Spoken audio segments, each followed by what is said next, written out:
Բարև ձեզ սիրելի հայրենակիցներ, եթերում կրկին քաղաքական խաչմերուկն է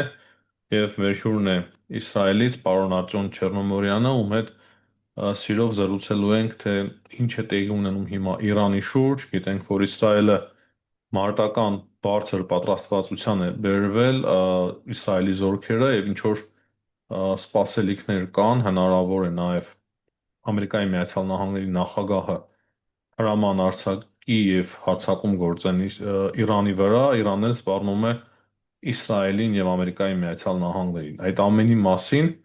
պարոն Արտյոմ Չեռնոմորյանի հետ խոսելու ենք արդեն իսրայելական դիտանկյունից։ Բարև ձեզ, պարոն Չեռնոմորյան։ Այս պարոն Ավազյան, շնորհակալություն հարցերի համար։ Այո, Իսրայելում զորքերը բերված են համար 1 մարտական պատրաստվածության աստիճանի եւ շատ ռեզերվիստներ նույնիսկ հետ են կանչվել նորից իրենց զորամասեր, շատ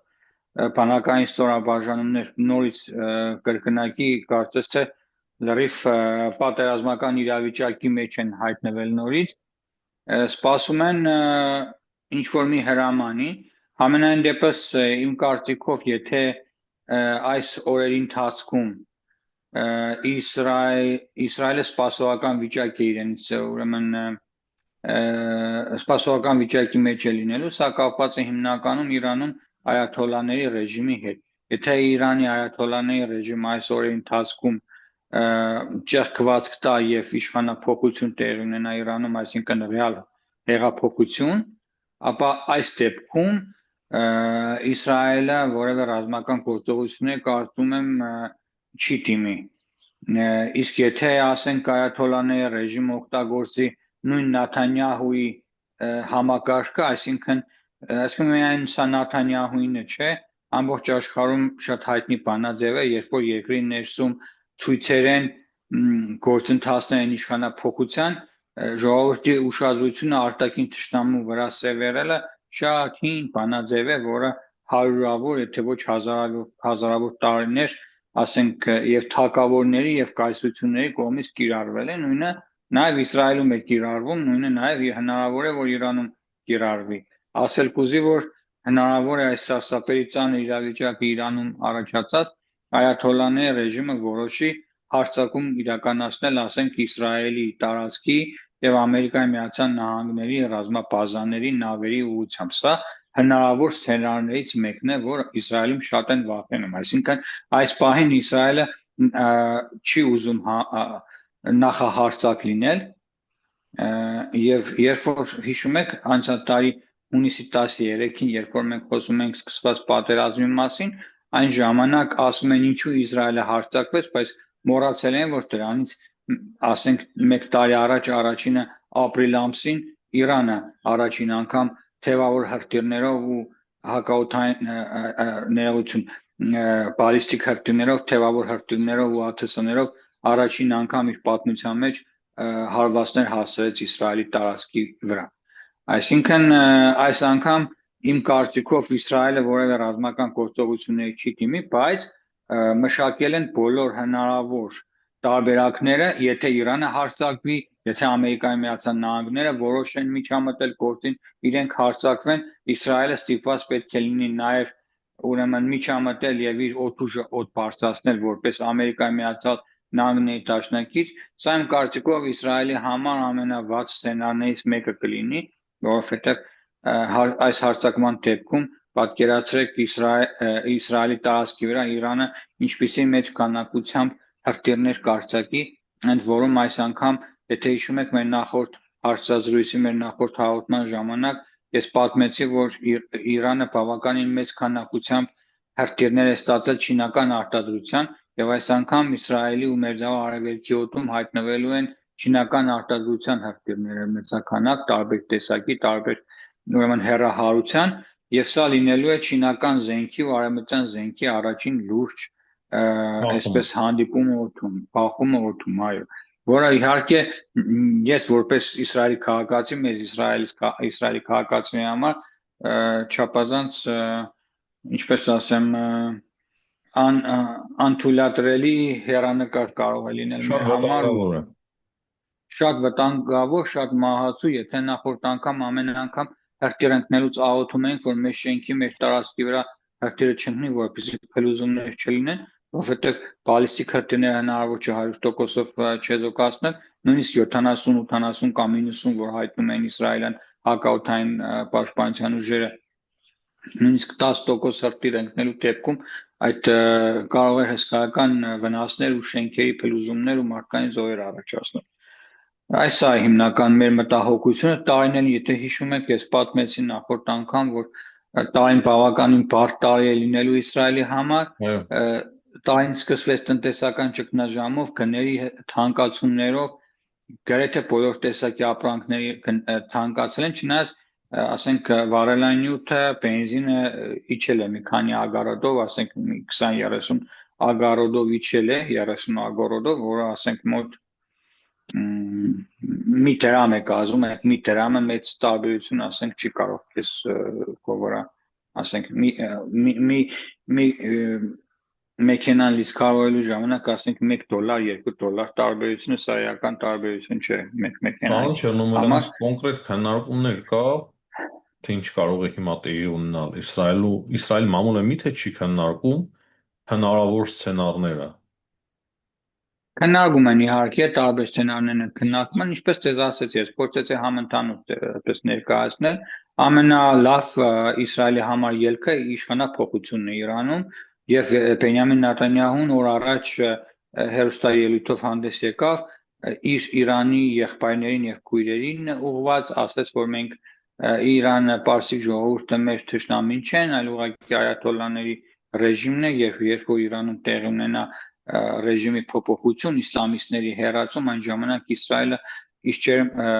հնարավորության դեպքում կաջակցի Իրանին բոլոր առումներով եւ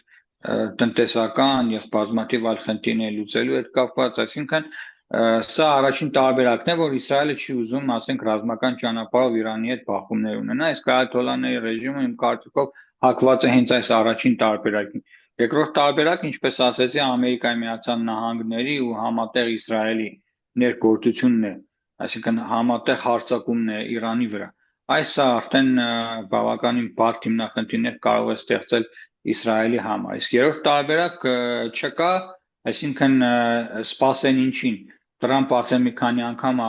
հայտարարել է, որ երբ որ կարմիր գծերն անցնեն իրանցիները, այսինքն Իրանի կառավարությունը Այսօր արդեն ասում է, որ կարծես անցել են կարմիր գծերը եւ խոստանում է Այո, այսօր ասել է, որ այսօր ասել է արդեն, որ կարմիր գծերն անցել են, խոստացել է ռազմական միջամտություն։ Հիմա ռազմական միջամտությունը բերերը պետք է բերեն այդ ծանր $2 միլիարդ արժեք ունեցող այդ ծանր ինքնաթիռներով պետք է գան, թե առանց դրանց պետք է գան։ Ամենայն դեպս այս պահին խոսվում է, որ Մերձավոր Արևելքի ամերիկյան բազաներ են տեղափոխվել բավական մեծ քանակությամբ ինքնաթիռներ, որոնք օդում կարող են լիցքավորել ինքնաթիռները, բավական մեծ թվով ավիացիայի հասել Մերձավոր Արևելք։ Այսինքն օդային ուժ ունի արդեն Ամերիկայի Միացյալ Նահանգները բավականին այս տարածաշրջանում համալրված, բայց ասենք ավիակիրներ չունեն։ Ավիակիրները դեռ չեն հասել, չեն էլ հասնելու դեռ այս մոտակա շրջանում, չգիտեմ, կա նման հրամանա ավիակիրներն ուղարկելու տարածաշրջան, թե չէ։ Եթե ավիակիրները չեն հասել, դա ինչ է փոխում։ Ավիակիրները եթե չեն հասել, սա շատ ավելի ցավագին հարվածներ կարող է հասցվեն Իսրայելին, որը հնարավորություն չի լինելու, ասենք, կասեցնելու։ Երբ որ ավիակիրը գալիս է, ավիակիրը իր հետ բերում է նաև մի շարք այլ տարբեր տեսակի ծովային ստորաբաժանումներ, այսինքն միայն ավիակիրը չէ, եւ սուզանավեր են, եւ հացանավեր են, եւ հակաօդային պաշտպանություն ունեցող տարբեր տեսակի նավեր են, որոնք նաև այդ ավիակիրի վրա եւ տարածաշրջանի օդն են փակում, հասկանում եք։ Եվ եթե այդ նավերը, ովքեր որ հնարավորություն են հրթիռային հարվածներ հասցնելու իրենց ուրեմն տարբեր տեսակի նավերի վրայից, որոնք հնարավորություն ունեն Իսրայելի ու տարածաշրջանի օդը փակելու, եթե սրանք չկան, այլ միայն օդային ավիացիան է, միայն օդային ավիացիայով շատ խնդիրներ հնարավոր չէ լուծել, իսկ եթե բերերն էլ չհասնեն տեղ, ծանր ռմբակոծիչներ, որոնց մասին որևէ տեղեկություն չկա, որոնք հասել են, որովհետև այն ժամանակ, երբ որ նրանք արդեն սկսել էին օդ բարձրանալ, ամբողջ աշխարհը գիտեր, որ բերերը օդ են բարձրացել, ասենք գալիս են տեղափոխություններ տեղի են ունենում։ Ամերիկայի Միացյալ Տեղափոխություններ տեղի Նահանգները, ունենում են, բայց ոչ այն մասշտաբով, երբ կար հունիս ամս։ այսինքն մենք հիմա այս մոտ օրերին ինչ սպասենք, պարոն Չերնոմորյան։ Թրամփը խոստանում է, որ ինչ որ գործողությունների է դիմելու։ Ըստ ձեզ, ուղղակի, բնական է, չենք կարող կանխատեսել հստակ, բայց մոտավորապես։ Ես ասենք նա անցյալ տարի հունիս ամսին, երբ որ խոսում էինք միասին, կարողացա ճիշտ կանխատեսել երկրորդ տարբերությամբ Իրանի վրա հարձակում, ընդհանրեն երկրորդ, այսինքն կոնկրետ ժամկետ կար, խոսել էին իրար մեջ, որ պետք է ամսու հունիսի 15-ին հարվածեն, երբ որ անցնում էր վերջնաժամկետը Իրանի ներկայացված։ Այս պարագայում վերջնաժամկետի որևէ թվեր չկան, գուցե դիվանագիտական ինչ որ խողովակներով են այդ վերջնաժամկետները փոխանցվել։ Ամենայն դեպս մամուլում կամ իսրայելական վերլուծական շրջաններում կոնկրետ վերջնաժամկետի մասին չի խոսում, թե Իրանին ինչ վերջնաժամկետ է, ասենք Ամերիկայի Միացյալ Նահանգներն ու պարոն Թրամփը ներկայացրել։ Բայց սա չի նշանակում, որ գուցե այս անգամ փոխվել է խաղի կանոնները, գուցե այս անգամ շատ ավելի փակ ձևով են աշխատում, ոչ ցուցադրական եւ գուցե հարվածը պատահական լինի։ Այս բանին նորից եմ ասում, որ Ամերիկայի Միացյալ Նահանգները ունի բավական ռեզերվ Իրանի վրա հարձակվելու հետ կապված հանձնես ավիակիրների։ Իսկ եթե որոշեն ուղղակի ավիացիայի օգտագործումով Իսրայելի, ասենք F-35-երը, F-15-ները, F-22-ները ինչ որ ունեն, դրանք օդ բարձրացնեն ու ասենք օգտագործելով այս տարածաշրջանի հնարավորությունները հարձակում իրականացնեն Իրանի վրա, այդ դեպքում ինչ են ուղղակի հրթիռներն են ոչնչացնելու, այլ ոչ թե միջուկային բազաները, ոչ ատոմային էներգիայի, ասենք տարբեր Ատոմային էներգիան այս պահին ստորաբաժանումներ։ կարծում եմ ատոմային զենքի վրա հարձակումը կարծում եմ բացառվում է։ Հիմա համար առաջի հարցը Իրանում իշխանափոխություն, բայց դուք ինչպես նշեցիք, ավիակիրները չկան, ամերիկյան ու դրա փոխարեն Իրանը ստացել է չինական զենք, հրթիռներ, հակաօդային Այո, պաշտպանություն, հրթիռներ նաև ռուսական։ Այսինքն այո։ շատ ավելի բարդ եւ դաժան պատերազմ է սպասվում, եթե նման պատերազմ տեղի ունենա։ Այո, եթե նման պատերազմ լինի, չեմ ուզում մեր հայրենակիցներն, ովքեր որ ունեն բարեկամներ Իսրայելում կամ մեզ հետևում են, ասենք շատ այսպես բացասական տարին բացենք նման վատ կանխատեսումներով, բայց եթե լինի ռազմական ուրեմն գործողություններ հարձակում Իրանի վրա կամ Իրանը որոշի առաջինը հարձակվել Իսրայելի վրա կամ Ամերիկայի բազաների վրա, բավականին ծանր իրավիճակի մեջ է հայտնվելու ողջ տարածաշրջանը։ Եվ իմ կարծիքով դրանով է պայմանավորված, որ Իրանում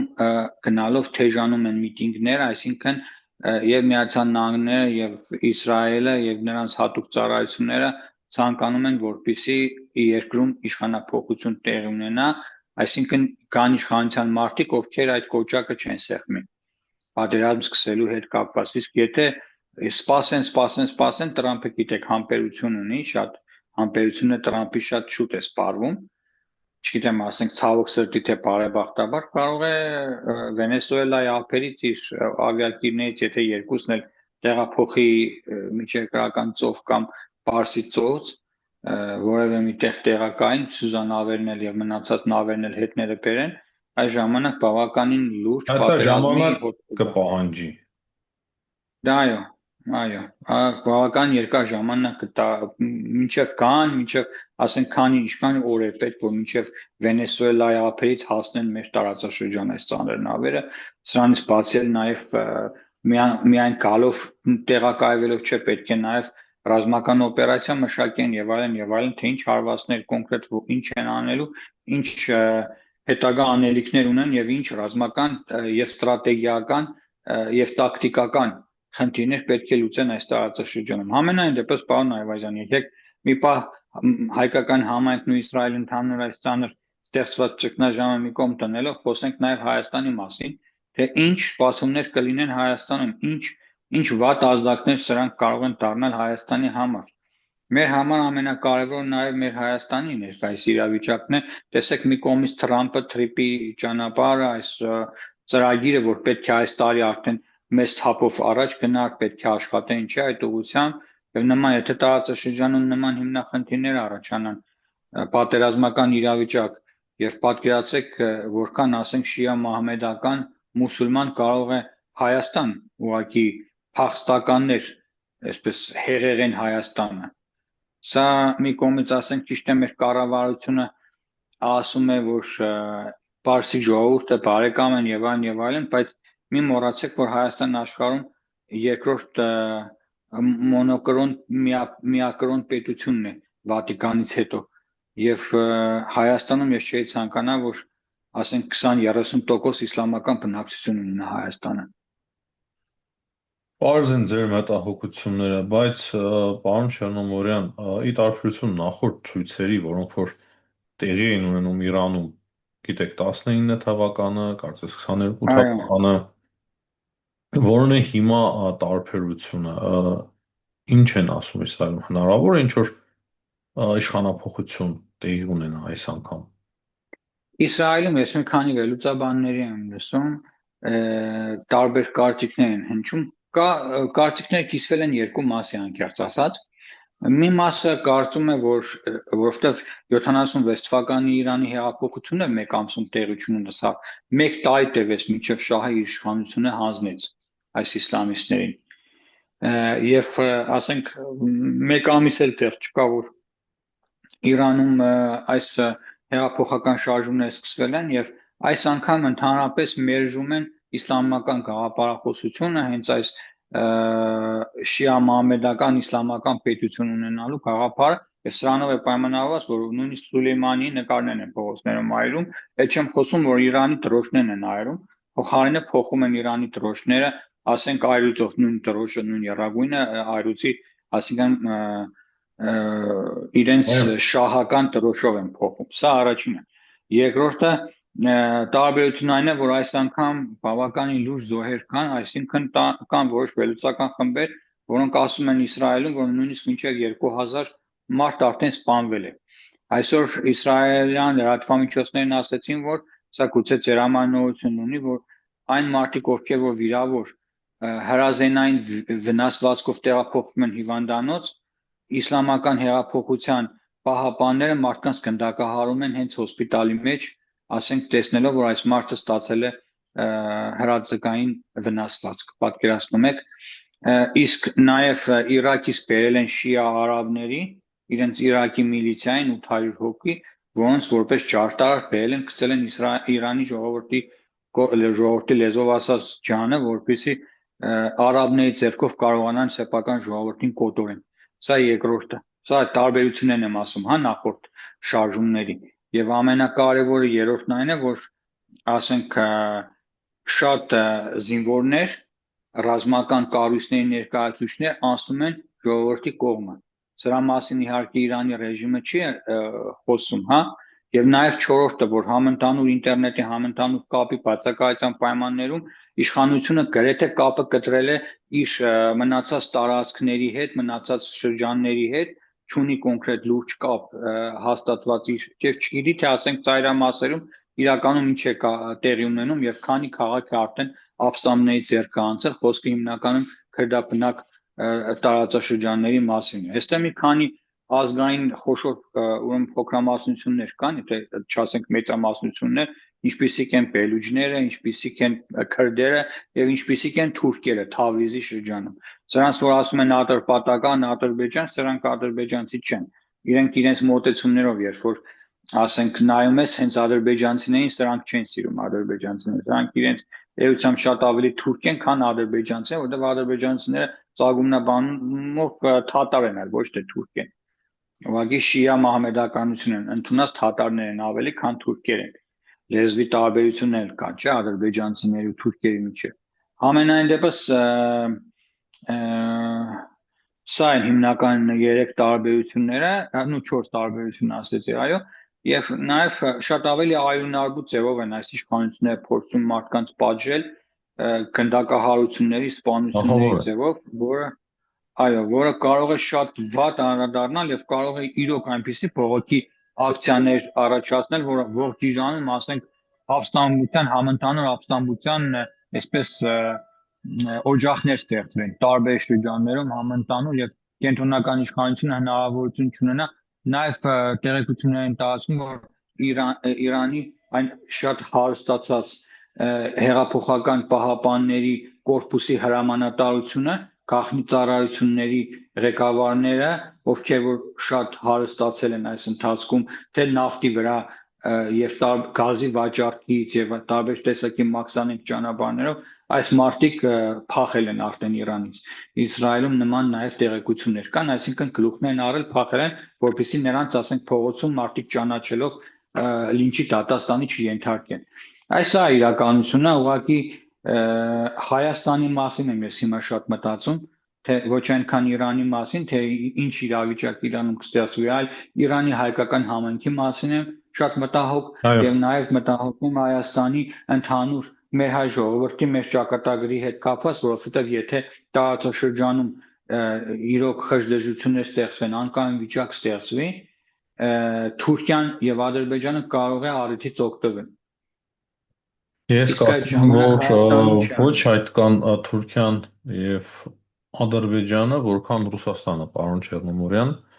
ավելի կամրացնեն իրենց դիրքերը Իրանում եւ Իրանի իշխանությունների այս ռեժիմի, եթե կարողանա ռեժիմը